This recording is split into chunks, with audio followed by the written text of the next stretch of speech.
চলতে থাকুন। এইভাবে সমস্ত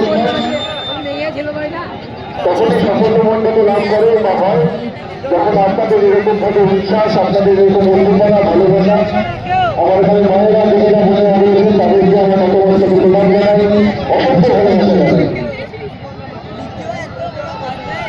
সবাই ভালো থাকবেন, ভালো আছেন তো? একদম একদম।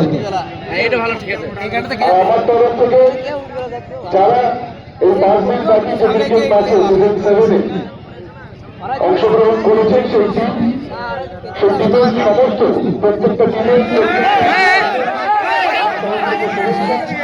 এবং অভিনন্দন। কারণ খেলা মানেই হার জিত আছে, কিন্তু খেলা থেকে তারা এরকম ভাবে অংশগ্রহণ করেছে, এটাই সব থেকে বড় প্রাপ্তি এবং এটাই সব থেকে বড় স্পোর্টসম্যানশিপের পরিচয়। তো আমার তরফ থেকে তাদের জন্য অসংখ্য শুভেচ্ছা এবং অভিনন্দন।